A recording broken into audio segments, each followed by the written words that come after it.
Today's episode is brought to you by my Patreon supporters.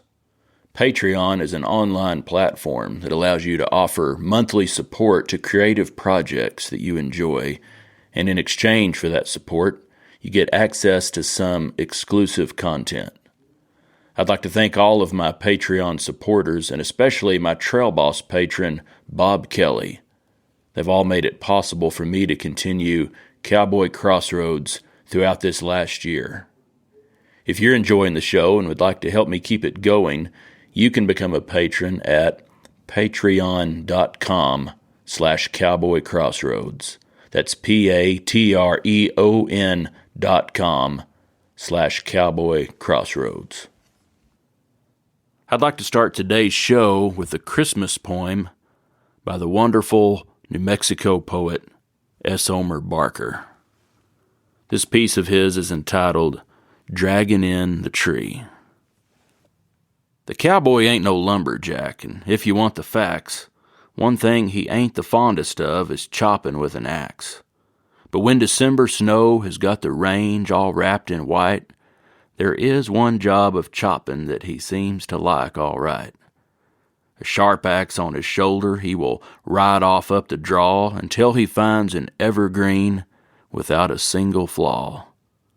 A spruce, a fir, a juniper, that's shaped just to a T to set up in a corner for the ranch house Christmas tree.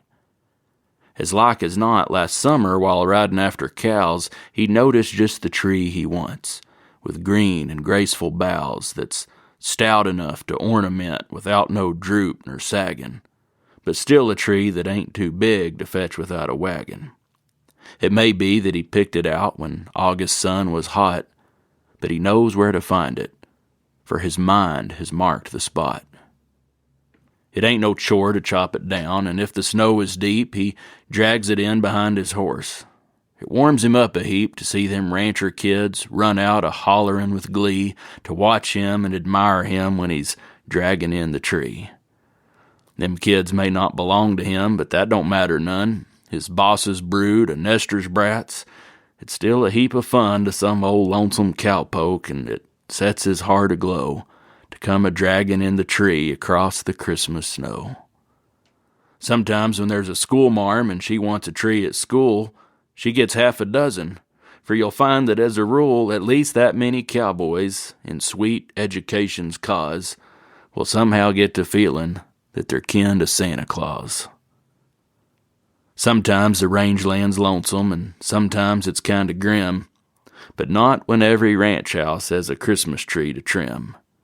And though the wild cowpuncher ain't no hand to swing an axe, across the white December snow, you'll often find his tracks, a-leadin' to the timber, then back out again once more, a-draggin' in the Christmas tree, his pert near favorite chore.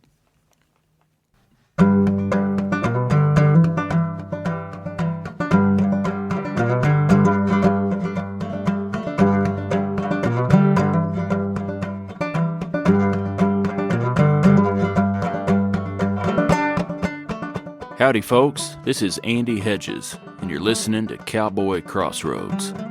On each episode, I interview a different guest and ask them to share stories and discuss music, poetry, and culture from the working cowboy west and beyond. My guest today is singer-songwriter Trinity Seely. Trinity and her husband Jeff have worked on ranches in Utah, Wyoming, Nebraska, and Montana. They currently make their home in Ojai, California, where Trinity is the director of the horse program at the Thatcher School. Trinity has recorded 4 albums of original songs and has been a featured performer at the National Cowboy Poetry Gathering in Elko, Nevada. In 2017, she received a Wrangler Award from the National Cowboy and Western Heritage Museum. And in December of 2018, she was featured on the cover of Western Horseman magazine.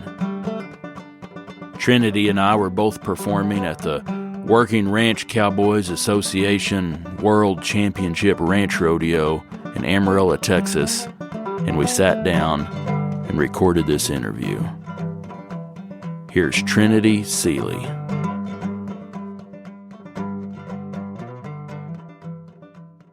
I'll start with this. When my parents got married, their initial agreement was, my dad said, okay, I'll marry you, but we have to raise our family in the middle of nowhere.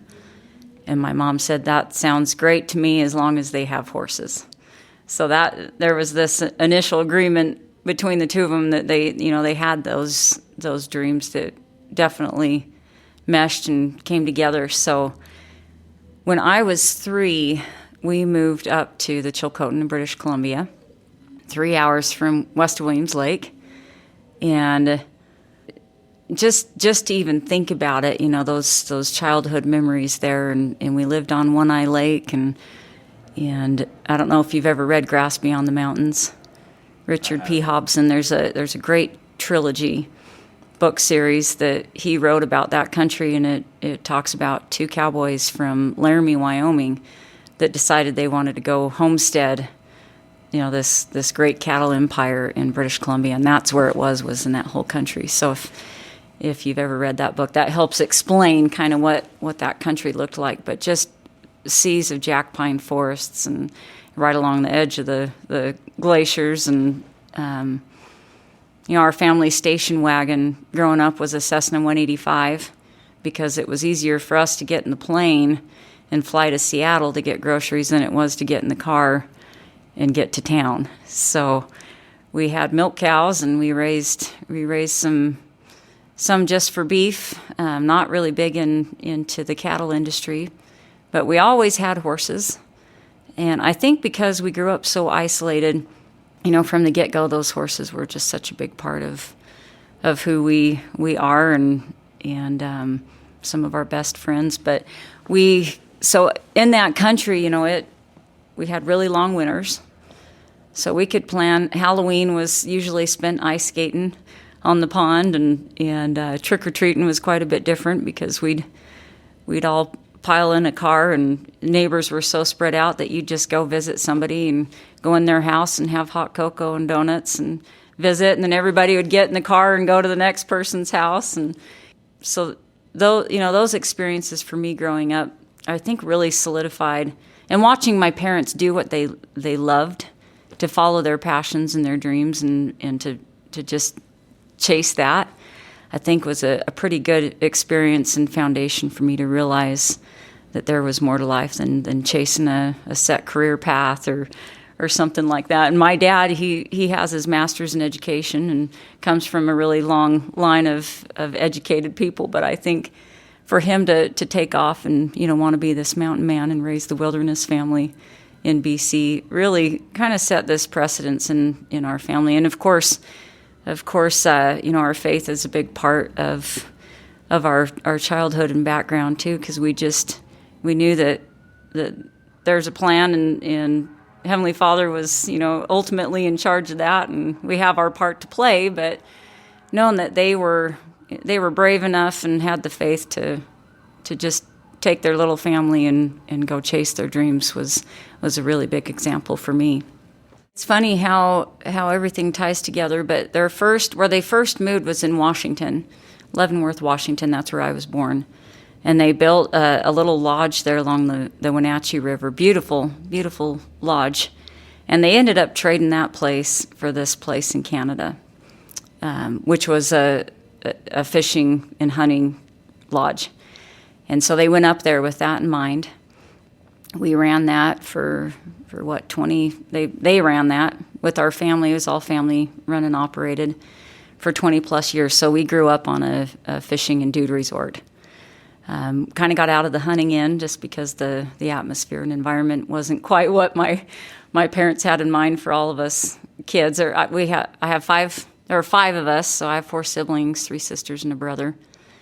And summers were long and hard, and we worked hard. We'd get up, milk the cow, come back in, throw on our clean clothes and serve breakfast, and then we'd go out and catch horses and take trail rides, and then we'd go out and take fishing trips and come back in, change our clothes, serve dinner. And the whole tide of the music came from, we had a little family band, and we'd play to the guests every night.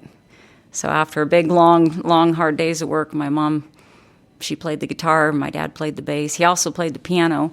Never had any intentions of playing the bass. He took piano lessons as a boy. He said he always hated it, but realized when we moved up there and were so isolated, he'd play all the hymns for us on Sunday for church. And he learned how to play the bass for my mom, but he never sang. He said he got kicked out of choir as a kid because he couldn't carry a tune in a bucket. So we had a little family band, and we'd sing, we'd sing everything from Tanya Tucker, Kathy Mattea, Ian Tyson, Chris Ledoux, kind of all those, that generation of country. And my mom had written a few herself, and, we definitely had kind of a little show that we'd do, and most of our guests would stay for a week. And we'd sing every night, whether it was in the old lodge or down on the beach. We'd always have a bonfire going, and that's where my music start came from. My mom taught me how to play the guitar. My dad helped me pick the piano up a little bit, and I always played most of everything just by ear. And we've always just loved music. There was always music in the house. How old were you when you really picked up a guitar and started singing for the guests? Well, I started singing. All of us, we sang from, as early as we could. So 4 or 5 years old is when I started singing for the guests with my mom. If we were too young and didn't understand what was going on, like my younger sister, we played Rocky Top. That was one of the songs that we'd sing, and she was just the cutest thing in the world, and she had this little dance she'd do to Rocky Top. So that was her little addition to the show, and we each had our own thing that we do. And this is making me think back about all these stories, but my siblings teased me forever that one of the reasons I learned to play the piano was so I could get out of doing the dishes, because I'd go play the piano for the guests while they were eating dinner, and they'd all be in there in the kitchen, working hard and getting things ready to serve and cleaned up, and I was always out there playing something. So I learned to play the guitar, really picked the guitar up when I was 13 years old. And even though my mom had shown me a few chords and whatnot, I had a teacher. I went to a small school in Tatla Lake, and I had a teacher there. His name was Rory Wicks, and he decided he'd take a few of us kids. And keep in mind, this was a K through 10th grade school, and 30 was a lot of kids for that whole range of grades. So Rory took a few of us kids, and he taught a little guitar class, and I'll never forget. He was a pretty big influence to me beyond my mom and my dad playing music. He's no longer with us, so it's neat to think about him and talk about him. But really started to pick the guitar up when I was 13 and started writing about the same time. I'm the middle child, and I've got a sister that was always kind of front row and center. And of course, my younger sister, she was always still in the show with her little dances and whatnot. And it was really easy for me to want to just kind of step back and not be seen. And believe it or not, I was pretty introverted as a child. Never wanted to be be the attention or focus or on a stage. And that was always something that I had to work really hard to be comfortable with. So I started writing about that same time, 13, 14 years old, and just realizing how important that was for me to be able to really express myself in a way that, I didn't really care if anybody was going to listen or read it, but realizing how important that was for me personally to just be able to get that out.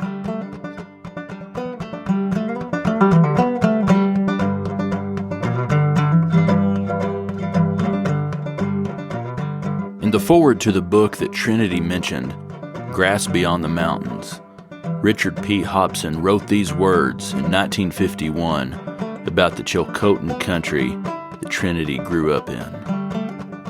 Across northern British Columbia, between between the Rockies and the Pacific Ocean, and north of the 52nd parallel, stretches an awesome 250,000 square mile chunk of mountain, swamp, river, and valley.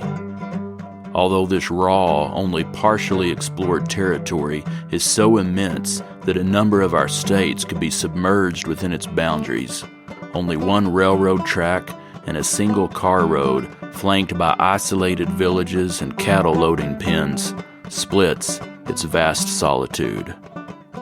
Far beyond these, the only visible signs of man's advance is a new frontier, a frontier as tough, as wild, and as remote as the west of the early days. This unconquered barrier stands out, unique in this day and age, for it is the last great cattle frontier on the North American continent. My very earliest memory was actually when we went up there. My parents were looking at moving up there, and we went to look all around, and they had a fire going there in the lodge and this big open fireplace. And of course, you just throw the biggest log you can on there so it'll burn forever. But I remember sitting there and having that log that was on fire roll out of the fireplace right in front of me, and that's my earliest memory, believe it or not. But the cold, that's one of my earliest memories too. Just remembering and tying this all in with the livestock. It was so cold that you'd go outside and you'd get icicles hanging off your eyelashes, and our braids would freeze. And same thing, the horses' coats were usually just completely covered in frost, and just how tough those winters were. But remembering that was just normal. So, you didn't really think too much of it. It was just all part of the cycle and process of life. I think for all of us, growing up that way, it was such an amazing experience. And I know I could speak for all my siblings. We're so grateful for that time we had together as a family. So much family time, and only family time, and nobody else around. And I think we're all a little bit confused right now because we grew up thinking, I was going to build my cabin over here and Shayla was going to be on the other side of the lake, and we were never going to leave. We were never going to leave that place, and we were always going to be together, and we were going to raise our kids together, and get kind of choked up talking about it because life just, it kind of takes you and scatters you in all these different directions. But that was such a big part of our identity, and still is, that for all of us, I think that's also become one of our biggest struggles, is to realize that, that's not the normal way to live. You're not going to live in the middle of nowhere in Canada and just have your family and work together with your husband every day, and life's not going to be centered around horses. And I'm saying all this laughing because, I've been lucky enough that I think out of all my siblings, my life's probably the closest to how we did grow up.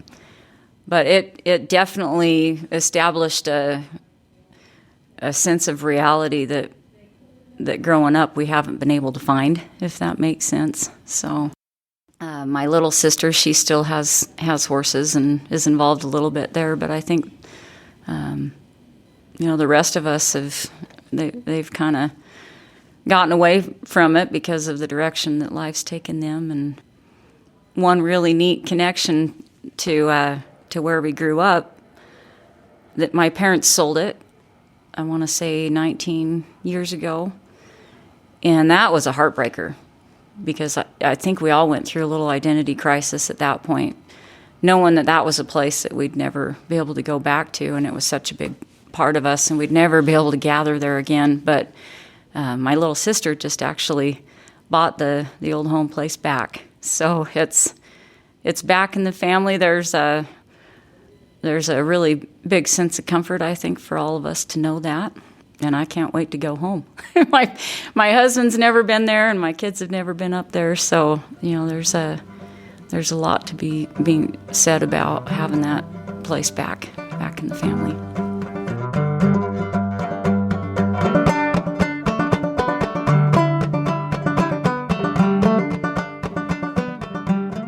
Trinity and her husband Jeff have moved around the West, and since their marriage, they've worked on cattle ranches in Utah, Wyoming, Nebraska, and Montana.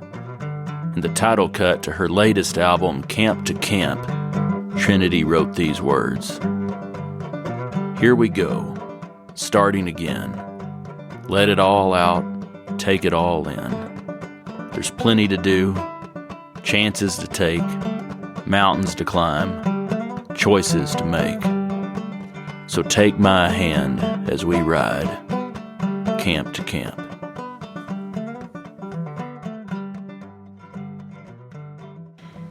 Gosh, I'm so grateful for for the life we've been able to live and the stories that it's created. And my 11-year-old just got done telling me last week that we're pretty unique in our family, and talking to him about what he meant by that. It's about how we've lived and the places we've lived, and that we've been able to do it together. So I would say that love for really deep love for all things horses, and really just wanting to learn and soak in everything I could, came about the same time I started playing the guitar. So kind of in that 13-year-old range, we always had these awesome homegrown horses, and I did a little high school rodeo freshman and sophomore year, and had a lot of people in my life that were influential at that time. More with that part of the horse industry. So Colleen Duggan, she was a really awesome lady that grew up in that area where we were from, and Stacy, her daughter, she was just always somebody I looked up to a lot, and they'd take us to rodeos and teach us everything they could, and I just remember being that age and just being like a sponge, just wanting to learn everything I could. And just because of where we lived, there always, for everybody, there'd come a point where you didn't know if you were going to continue to homeschool them or if you're going to send them into town, which was 3 hours away, for school. And that was definitely a turning point in my life. We had some neighbors that lived in the valley next to us, the Fosters, Walt and Carol Foster. And Carol told my mom, when I got to 10th grade, they were wondering, kind of at that point of, should Trinity be homeschooled? Because this little school I'd been going to, it only went up to 10th grade, and then you were either homeschooled or you boarded in Williams Lake. And Carol told my parents, well, Trinity ought to look into the Thatcher School. We'd never thought about sending me out to a boarding school or anything like that, but when we started to look into the Thatcher School, it was a horse school. And it had been founded around this horse program in 1889. And of course, that was something that I got really excited about. And Walt and Carol had actually worked at the Thatcher School. They had kids that had gone through the school, and one of their sons, Jake, was my age, and he was attending Thatcher at the same time. So my parents looked into what it would take to send me down there, and amazingly enough, I got in. They let me bring my own horses down there, and that was a point in my life where I really, truly feel like this light bulb clicked on. This is what I wanted to do the rest of my life, whatever that meant, whatever that was around, whether it was ranching or training or anything like that. So while I was at Thatcher, Cam Shriver, who was the director of the program at that time, he had such a great philosophy and taught me so much during my time down there. I got to do a year-long study on anything I wanted. They let all the kids pick, their big senior exhibition, and I chose horsemanship. And so I spent that whole year going to every single trainer, rancher, anybody in the horse industry that I could to just get a glimpse of what they were doing. And that was a big eye-opener for me. Chuck Warren, who was my teacher at the school down there that really supported me in that experience, he was just loving the fact that I was so excited about this. So I graduated from Thatcher, went on to UVU, went to school at UVU. I was studying music, and just kind of on a side note, was also running on their cross-country team. That was paying my tuition, running for them. So kind of fun there. But that's about not about the same time. There's a little bit more of a whole story in there too. So Utah kind of came into the picture at that point. Jeff and I met in 2003. And to back up just a little bit, the first time I actually met Jeff was, he's a pilot, commercial pilot, and he was working at the little FBO there in Provo, Utah. And he said the first time he met my family, he said it was like watching the rodeo clowns get out of the car. So we'd landed that Cessna 185, and he said there were kids and dogs and cats, and he said he couldn't believe how much stuff came out of that airplane. So that was the first time I met Jeff, and that was several years prior to us dating or anything like that. So I was pretty young, I think, at that point. And Jeff's also a Marine, so he hadn't been home from the Marines too long at that point. And we met several years later, 2003, in Nephi, Utah, feeding horses. And he has quite the ranching heritage on his side of the family. The Seelys had at one point one of the largest ranches in Utah, and they raised sheep and shorthorns and horses. His great-grandpa had gone back to the King Ranch and bought some brood mares and brought them home, and just always wanted to breed, really good quality livestock.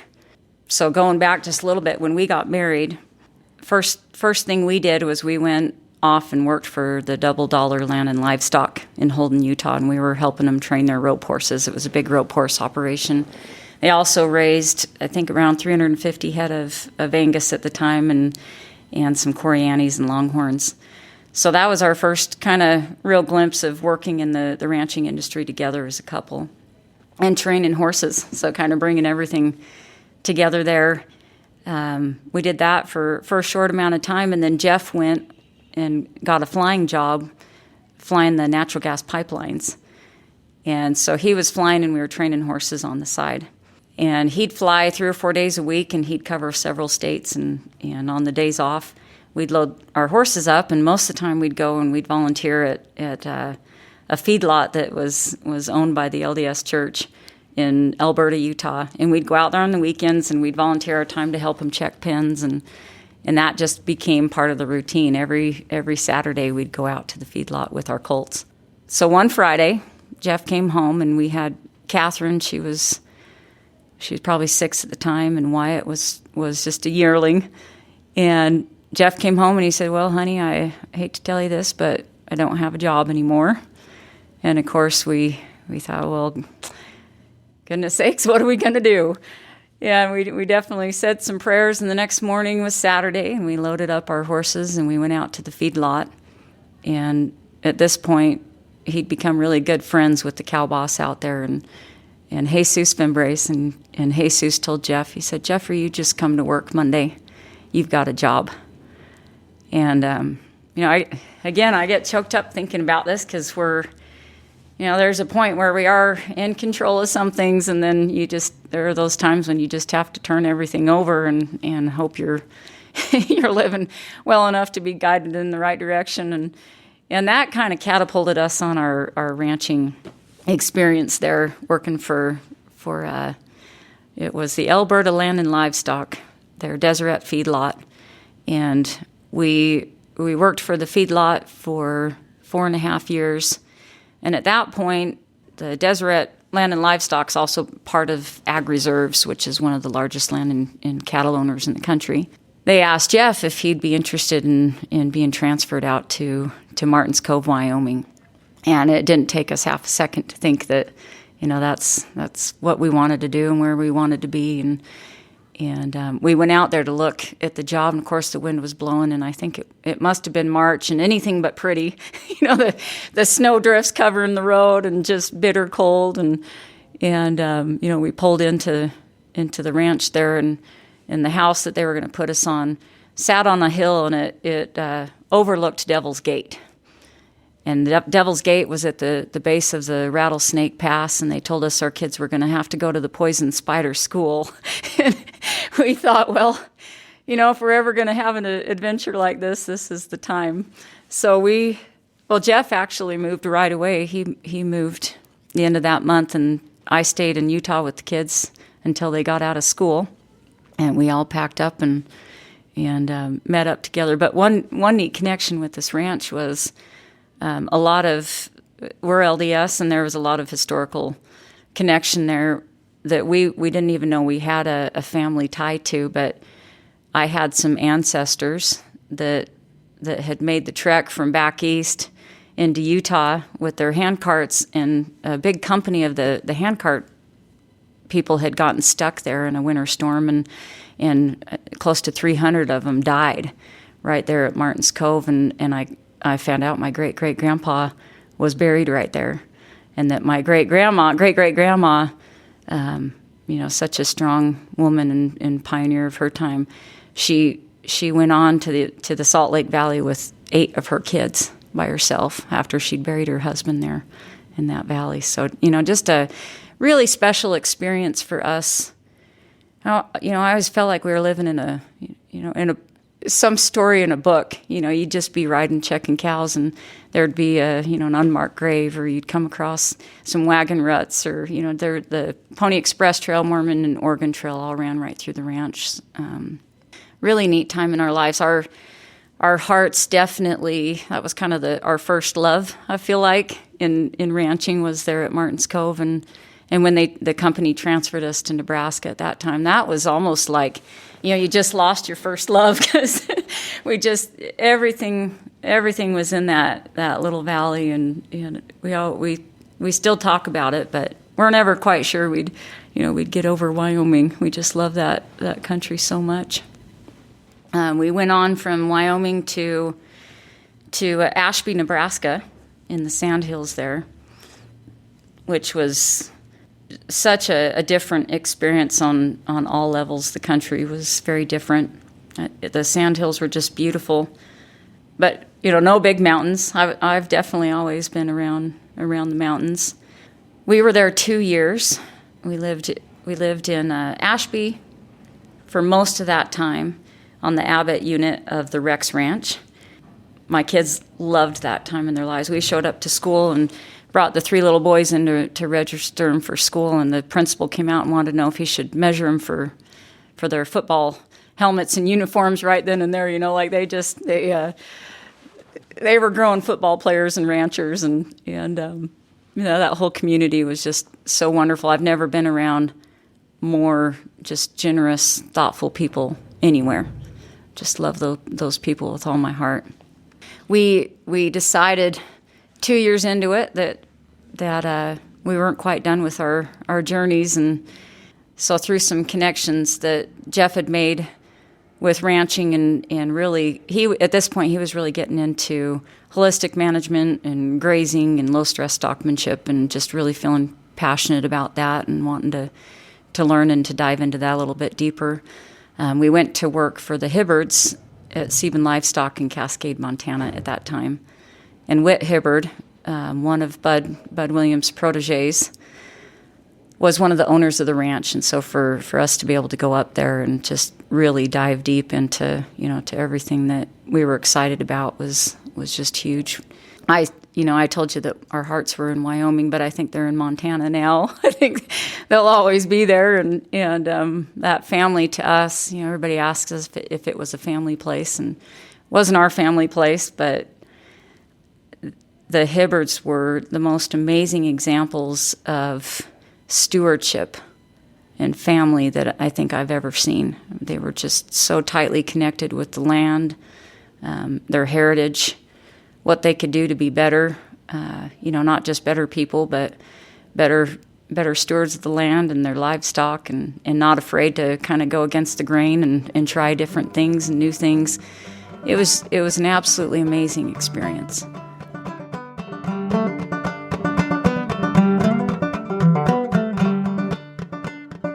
Everywhere you go, there's a prominent way of doing things, or a really deep tradition in the gear that they use and the way that they work their livestock. And I think we've seen so many different ways. Nothing like what we're seeing here in Amarillo. I'm just intrigued by everything that Arizona Oklahoma, Texas, all these cowpunchers down here. That's a whole other way of doing things. But I will say there was quite a bit. I feel like Nebraska was kind of this hodgepodge of, the Texas cowpuncher, Nevada buckaroo, the Northern cowboys. I feel like everybody kind of came together there, and you'd see all sorts of different ways of doing things. I think you see most of it in the horsemanship. The gear that they use, the bridles, the way colts are started. I think there's so much of definitely a tradition, depending on which part of the country you're in, on how that impacts that whole process. The ranching connection, I think that depending on the land and what you have to work with, Nebraska, we had so much grass. Wyoming, I think we were about 120 acres per cow. I mean, it was pretty high desert. So everything from the sand hills to high desert to the high mountain ranges of Montana, there was always a different way of doing things.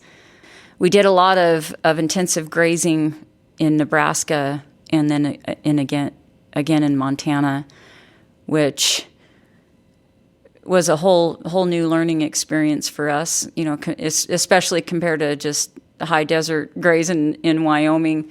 Learned just a ton about what's actually possible, what we can do to not only benefit the ranch but also the land around us. And so yeah, everywhere we've lived, we've learned and got a little bit of a taste of a different culture in the ranching and horse world. It's fun being back in California now because the traditions are so deep in like the California vaquero traditions and heritage there. And just a neat little side story here, we met a really nice couple that live in the valley that we're in. You'll get a kick out of this story. We met them because they had some chickens they were going to give us. And I was so excited about these chickens, because we had to get rid of all our chickens when we moved from Montana. So I sent Jeff and Sam down to go pick these chickens up. And while her son was helping Sam, her son and Sam were loading the chickens up, Jeff went inside their house to visit with them. And he said, just everywhere in their house full of old Spanish bits and spurs and bridles and quirts and riatas, everything you can imagine. And he was just so enthralled with their collection. And he asked the gentleman, where'd you get all these bits and spurs? And he said, well, actually, we dug up most of them in our backyard. And that was the moment when it clicked for us that holy cow, we're living in this country that was just so full of these traditions back in the day. So I've got to finish up this chicken story. So Jeff's had this great experience, and of course, some great conversations with this guy. And they get home, and I was excited, and I go to unload the chickens. Well, they had picked up 8. 5 of them were roosters and 3 hens. So that's the joke still. I tease Jeff and Sam that, they came home with 5 roosters. So needless to say, we don't have very many chickens. Something I didn't realize, too, moving to California, is that we'd have more bear encounters there than we ever did in, the wilds of Montana. So we had a bear come right up into our yard and rip open our chicken coop and just eat all our chickens. So we don't have any chickens left. But not to get too far off topic, it's been neat to be able to kind of touch on a little bit of the different ways of doing things in different parts of the country.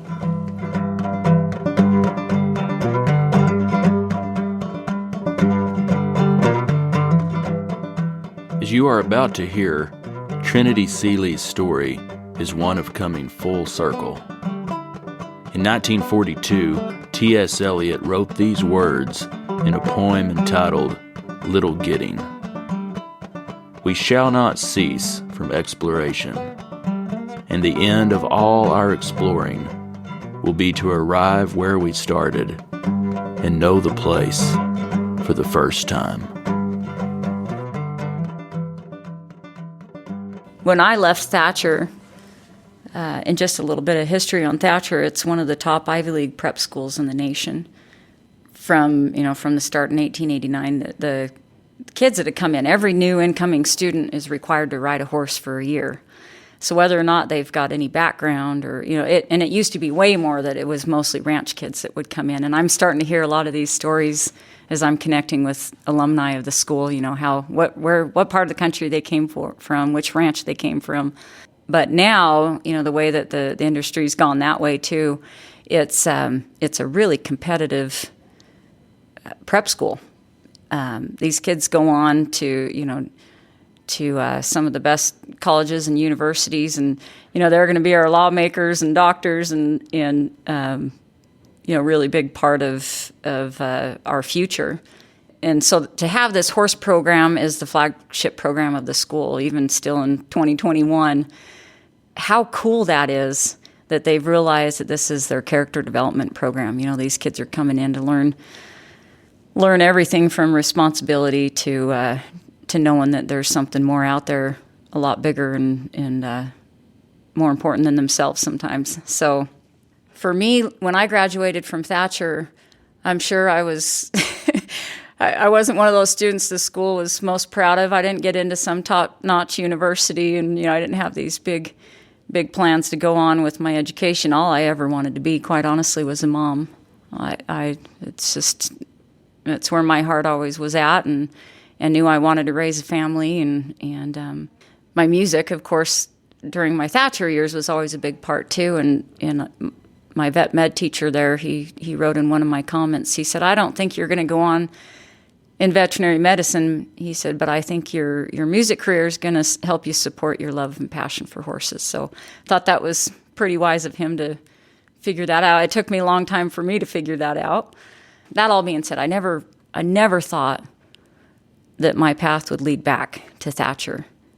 And just like my childhood home, I think any time you leave home as a young child, I was 15 when I left and went to Thatcher, that became another big chunk of my identity.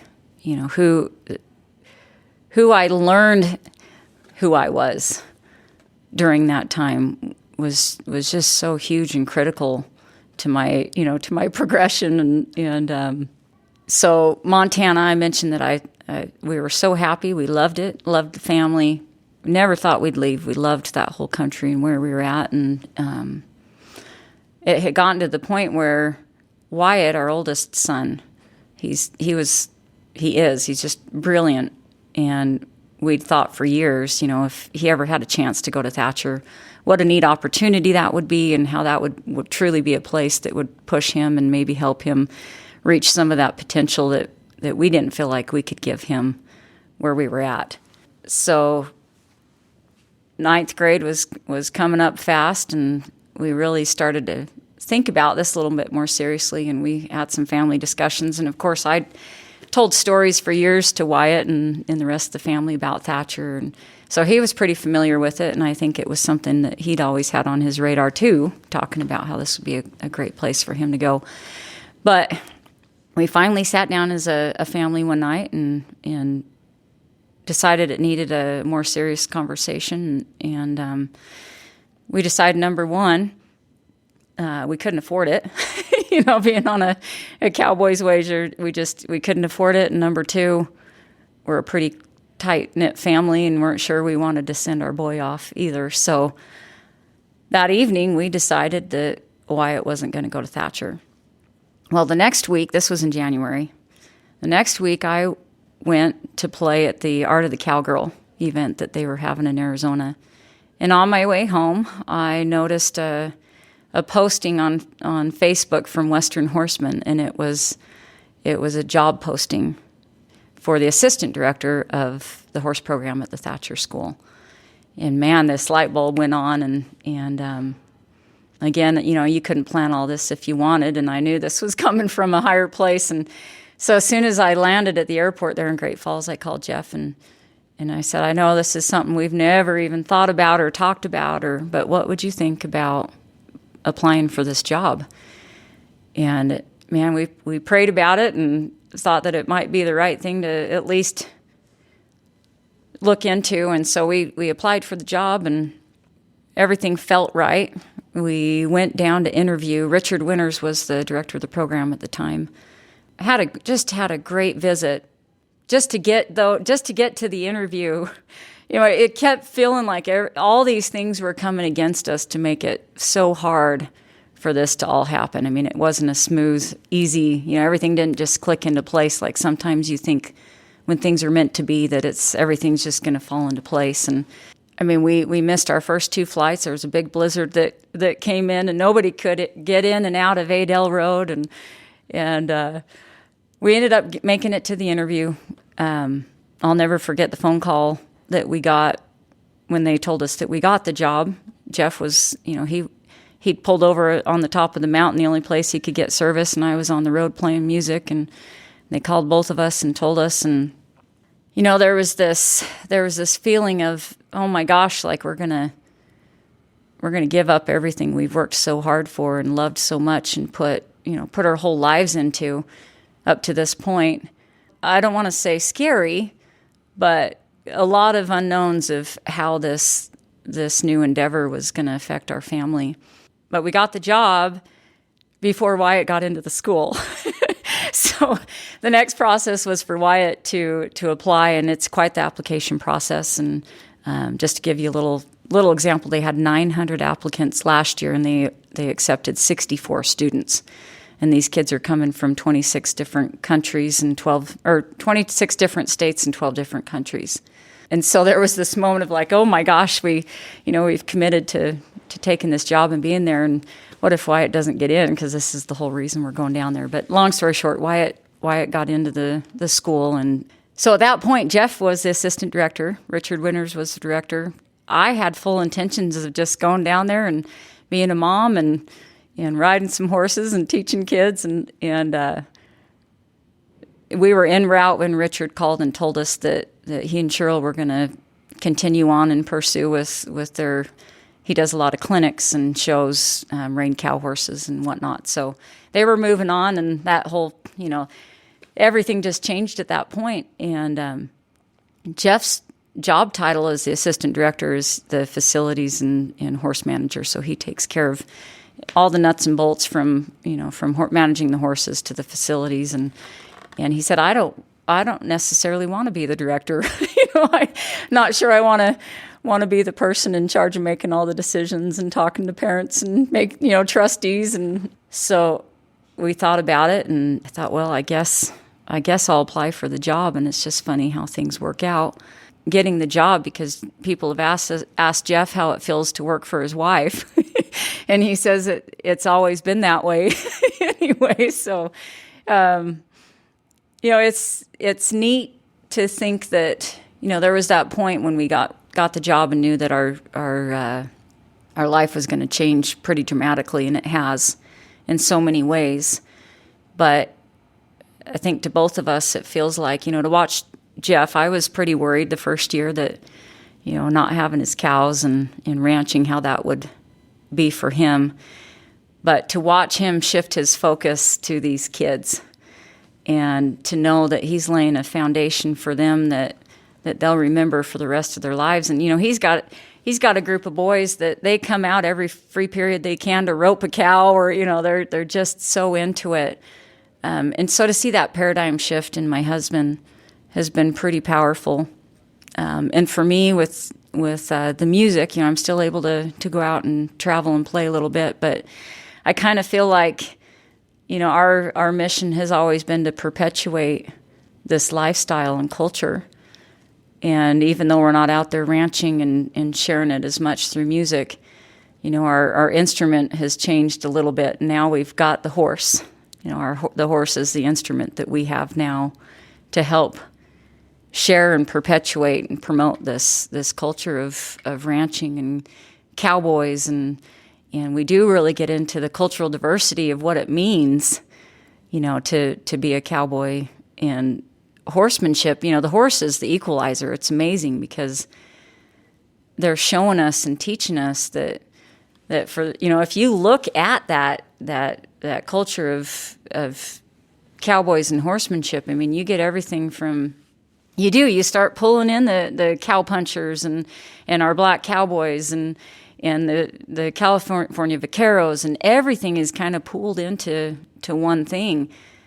And to teach these 14 to 18-year-olds that they're not so far removed, every single one of them, from being a part of this piece of history, is pretty powerful. So we know it's meaningful work. It's a lot different than anything we've ever done, but we love it. And thank goodness we get to throw a leg over a lot of horses every day, and we still work together.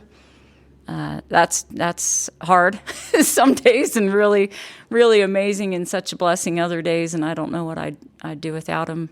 And we joke all the time too that because this has been such a huge shift for all of us. The days that I'm having a really hard time, Jeff steps in and reminds me what our purpose is, and vice versa. So it's been amazing. Yeah, it's been amazing, and to see things kind of all circle back and realize that all of our experiences in this road has kind of led us back to where we're at now, and that we are able to take all of those experiences, everything from what you mentioned earlier about the culture and styles of ranching and horsemanship from all the different areas we've been, and be able to incorporate them into what we're doing now is neat, really neat.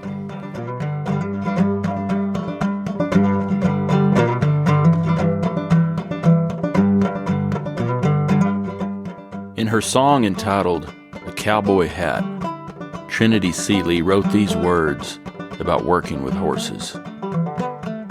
We live in a world where so many boys and girls have lost sight of who they really are. But in the eye of the horse, you're looking into a mirror, an image staring back at you. If eyes are windows to the soul, in the eyes of the horse, you will find your own.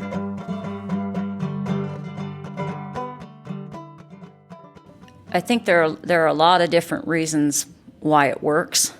I think as we make all these cultural shifts and changes, just across the country and the world right now, especially, to think that we've got something so powerful as a horse to help really lay a foundation for our youth and in this generation is super important. So why I think that happens, and just to go back a little bit, there was a guy that worked at Thatcher when I went to school there. His name was Jack Hyler, and he really loved to remind all of us that the horse was a relentless responsibility. It didn't matter if you were tired, if you were sick, if you had other things that needed to be done. There was this relentless responsibility that made you get up day after day to think and care for somebody other than yourself. Really broadening that spectrum of, I think we have a way of really focusing on ourselves and what our immediate needs are. So I think that's one way that, they're a huge teacher for us. And it's neat to see how over the course of a year, and a lot of the kids do stay on and they'll ride all 4 years, and they're pretty handy by the time they leave. But, those first few weeks, some of those kids just think they're going to die, to get up early every morning and come out and muck their stall and feed their horse and take care of them, and to have a really set list of responsibilities that they have on a daily basis for that whole year. It takes 21 days to create a habit, but I think, having a program like this for 12 months for these kids is really important. So there's that. And it was interesting during the pandemic because we had kids, and just to explain that a little bit, when COVID shut everything down, it was during our spring break. And so the kids didn't come back for school the rest of that year, and everything was online. And so we had all this time with the horses, but we would have some of our students that we'd never guess would call and say, gosh, I miss mucking my horse. I miss those early mornings of, being able to be out there in the quiet time and to process that, and the work itself, having something to get up for every day, to have purpose. For a lot of kids, that is a really big deal, I love that aspect of the program, but I love the fact that it doesn't matter what background you're coming from, whether you're privileged, whether you're impoverished, whether you're coming from somewhere that doesn't speak the same language, that you can pull all these kids together on day one, throw them all on a horse, and it doesn't matter.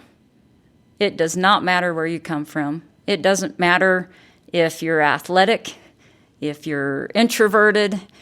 That horse is the equalizer from day one. And the kids, that's such a powerful moment for them to realize that they're pretty vulnerable. That state of vulnerability and learning that taking a risk is a good thing.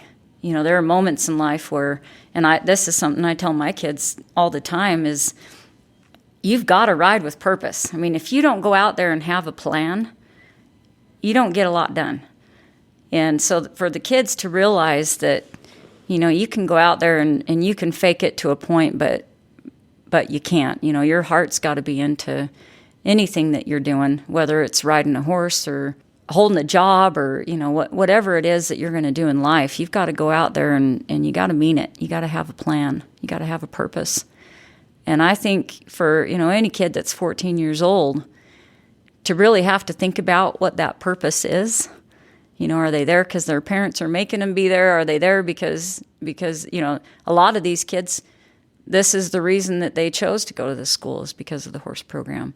It's challenging. It's hard work. They fall off. They get back on. They realize what a reflection the horse is of them. If they're frustrated, they've got to get those emotions all intact and figure out how to channel that all in a positive way. There's just so many things. The situational awareness, it just amazes me sometimes to drive down a street and see grown people not aware at all of their surroundings or people around them or other people's needs, or, that situational awareness is huge, and you've got to be aware. We've got 104 riders out there every day from 3:30 to 5:30, all at the same time. And if you're not paying attention to what's going on around you, things can come unwound in a hurry. And so, they learn situational awareness, spatial awareness, kind of where they're. I think any teenagers still try to put their minds and their bodies together, and they might think their hand's somewhere and it's not even close to where they thought it was, or so. There's just so many lessons, but to develop character, to be honest, to be fair, to be kind, to be true, to themselves and to their horse, they realize that there's that partnership, and you got to show up knowing that every day. If you don't, it's hard. It all goes back to making the right things easy and the hard things really wrong. It's just that natural sequence of life, and they learn it through the horse. It's pretty amazing. They learn to take care of each other. It's neat to see, we don't ask them to feed somebody else's horse, or, maybe help somebody else get a gate, or, check on things when things don't quite look right. But you see these little acts of service start happening throughout the year, and you realize that things are going in the right direction, and I'm so proud of each and every one of them. I just, there are moments when I stop. It used to be you stop on a mesa and overlook a herd of cows grazing, and you think, gosh, this is just amazing.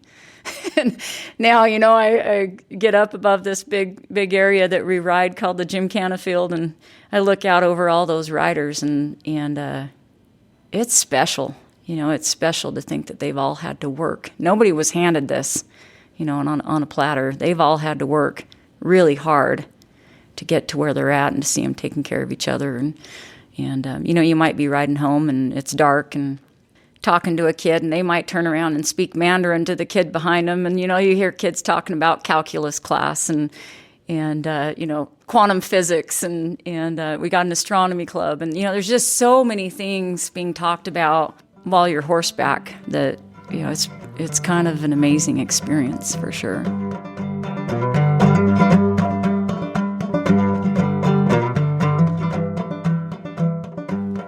So that love, I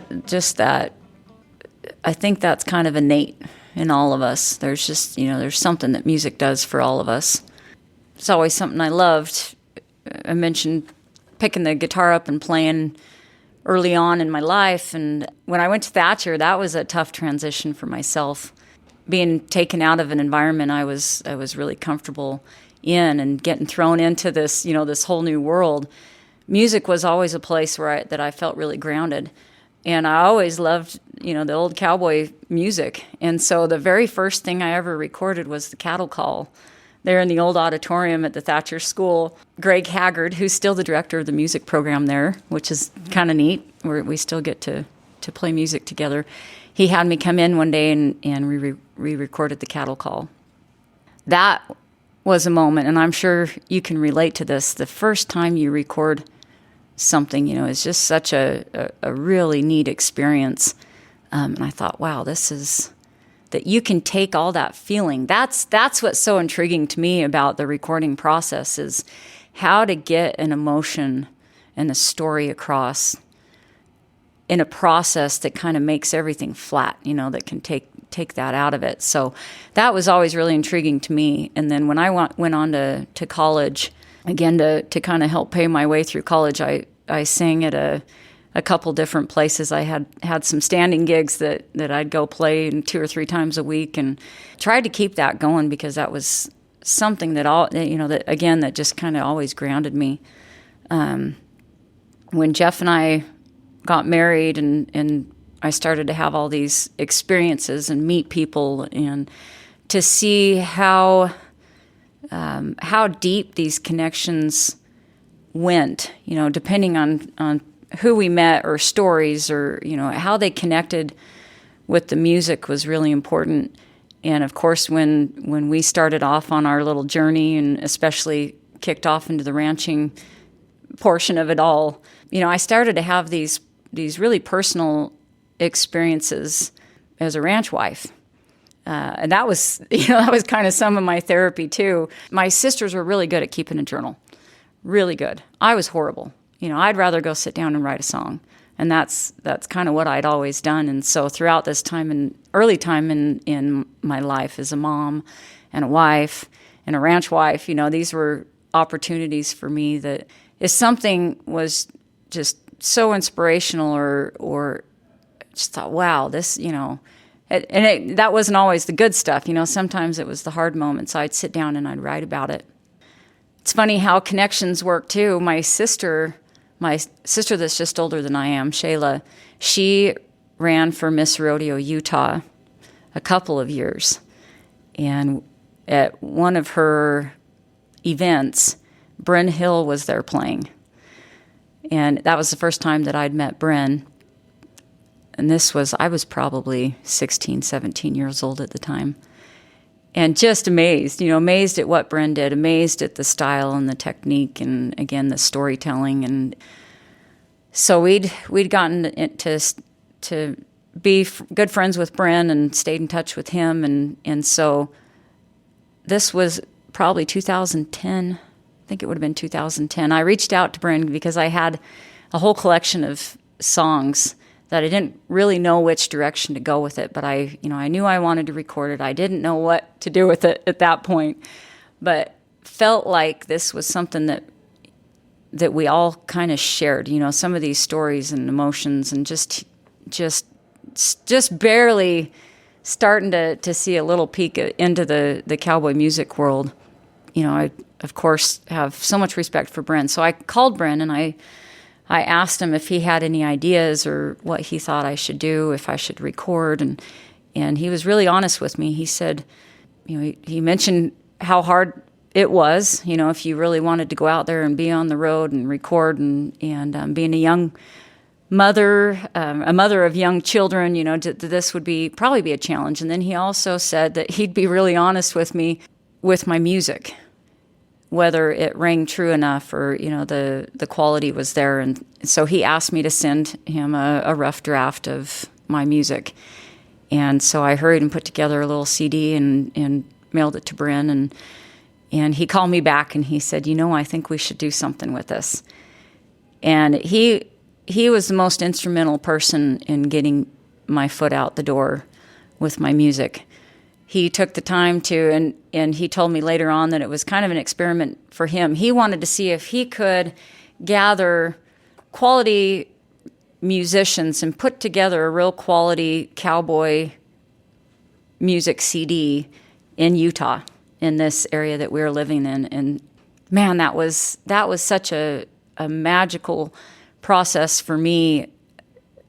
We had Rich Dixon and Ryan Tilby, and of course Bryn was on there singing with me, and to put all of this together, Ryan Shoup playing the fiddle, gosh, all these just amazing musicians coming in to try to bring this to life was really an eye-opener for me, that it wasn't just making words rhyme. It wasn't just about things sounding pretty or making things rhyme. Like this is, the whole process is about making these stories come to life and sharing that feeling and that expression.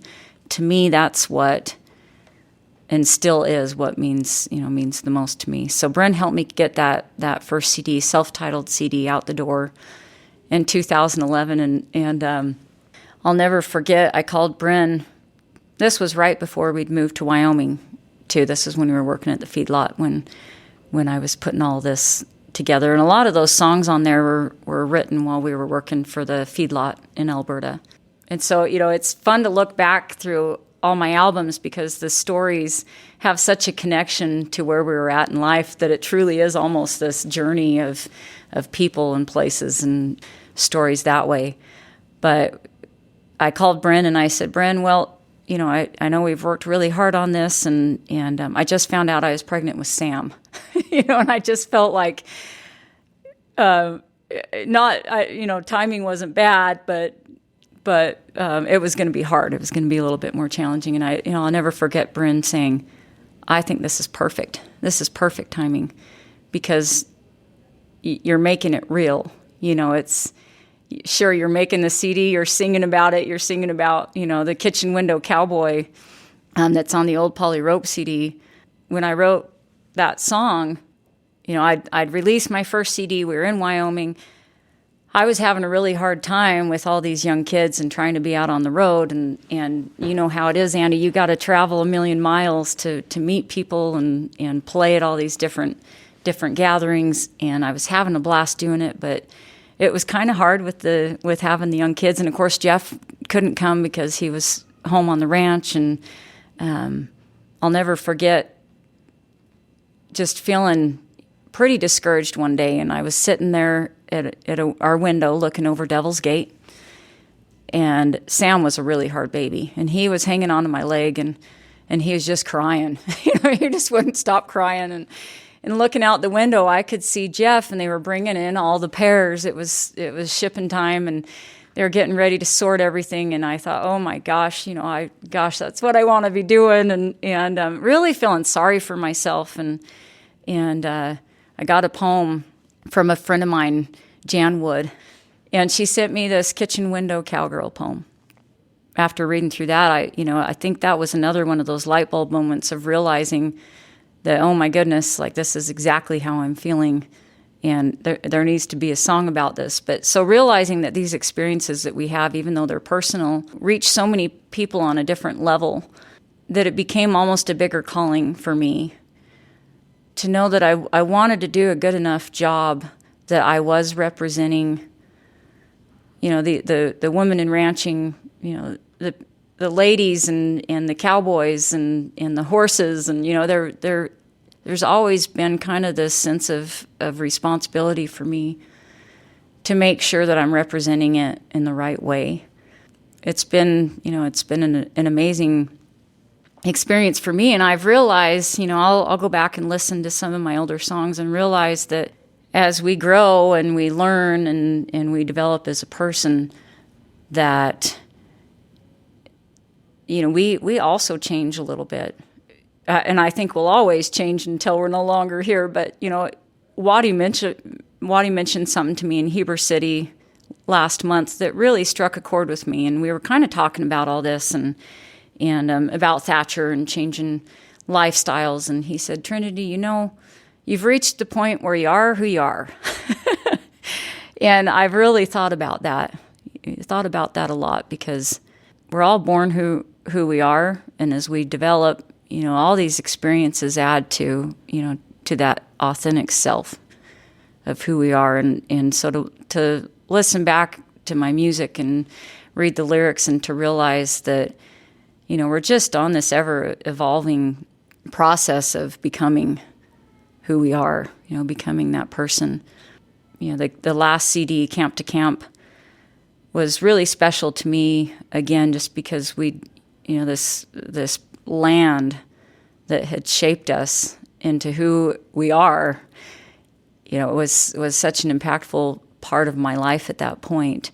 Just to be able to write about something and to know that hopefully we're creating something that's going to mean something to somebody else. That's pretty powerful. And you'll remember this.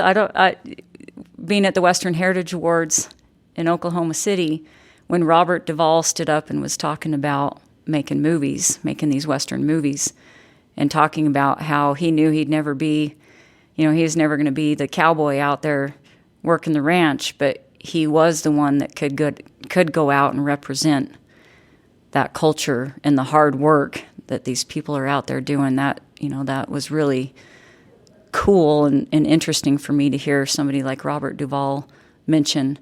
We all have a different role that we play, just like you in these podcasts and keeping these stories alive. I feel like for me, maybe the calling.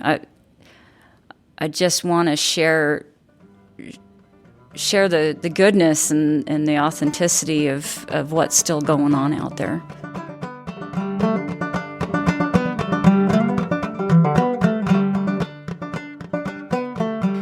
I was getting ready to record Old Polly Rope with Butch Hawes in Berthoud, Colorado, and I had all my songs together for this CD, and I had just written Cricket Roll, and I wasn't going to put it on the CD. It was, I'd written it like 2 days before. And during this whole process, Jeff had been reading We Were the Vaqueros, the Arnold Rojas book. And he finished it, and he gave it to me, and he said, "You've got to read this book. Like, this is absolutely amazing." And, of course, I got a million things going on, and to sit down and read something is kind of a chore for me sometimes.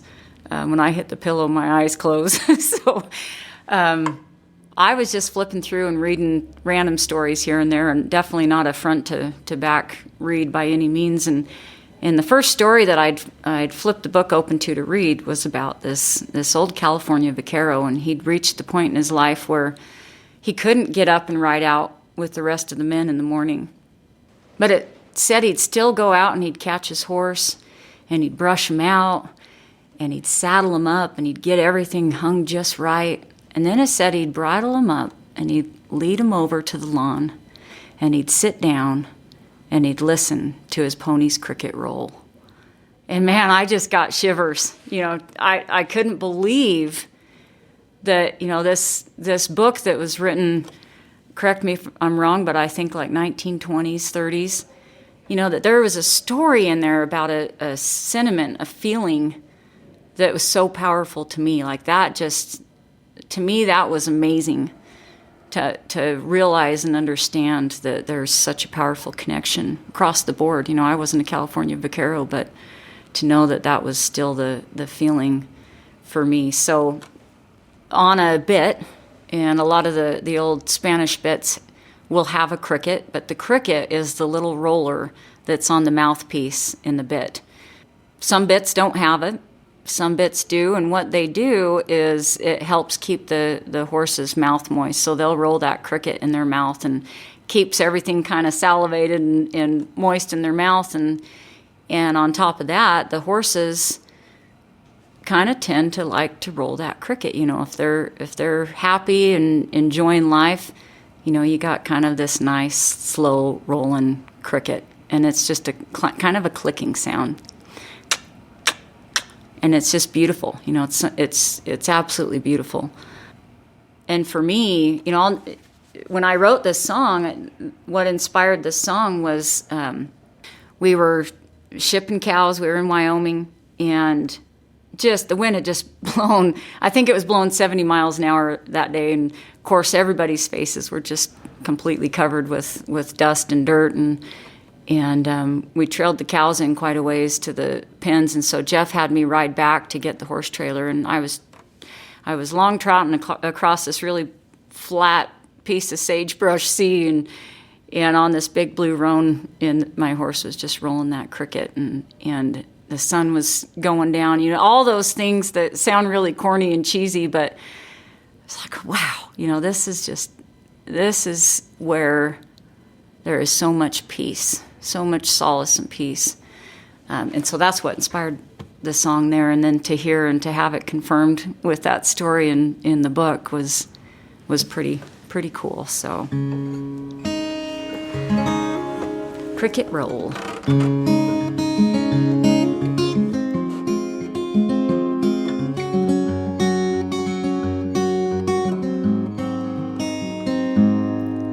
From the rolling of green pastures to where the sagebrush meets the pine, we'll do our bidding to the land we'll leave behind. Welcome in the highland, summer days so long, little piece of heaven sitting on the cowboy's throne, looking for the solace in my soul. Smile as I listen to my pony's cricket roll.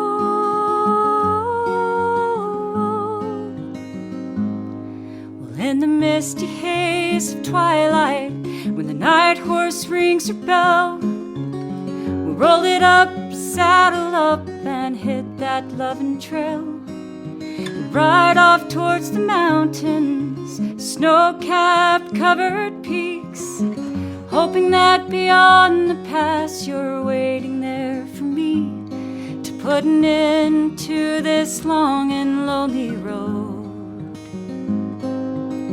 Smile as I listen to my pony's cricket roll.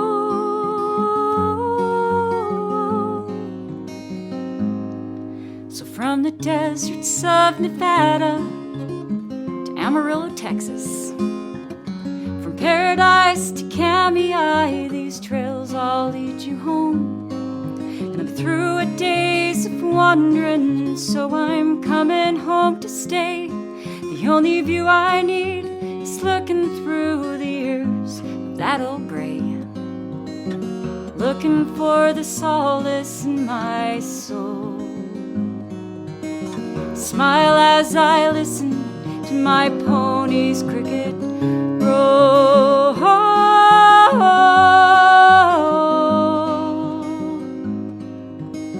And I found the solace in my soul.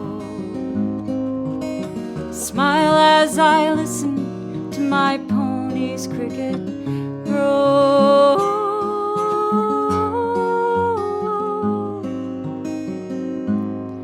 That cricket roll.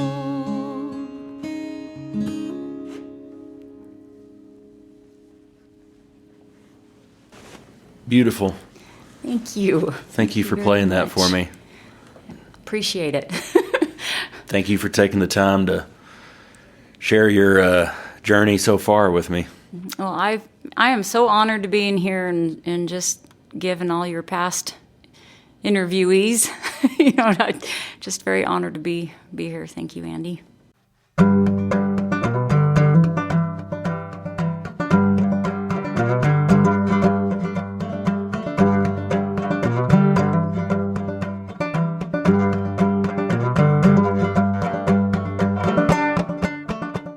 right, folks, that's it for today's episode. I'd like to thank Trinity Seely for taking the time to visit with me. You can find out more about Trinity at trinityseely.com. I'd like to thank my Patreon supporters, and especially my Trail Boss patron, Bob Kelly. If you're enjoying Cowboy Crossroads and would like to help me keep the show going, you can become a patron at patreon.com/Cowboy Crossroads. That's patreon.com/Cowboy Crossroads. You can also make a donation at andyhedges.com, or you could take the time to leave a review in the iTunes store. If you'd like to contact me with a question or a comment or a story, I'd love to hear from you. Send an email to andy@andyhedges.com.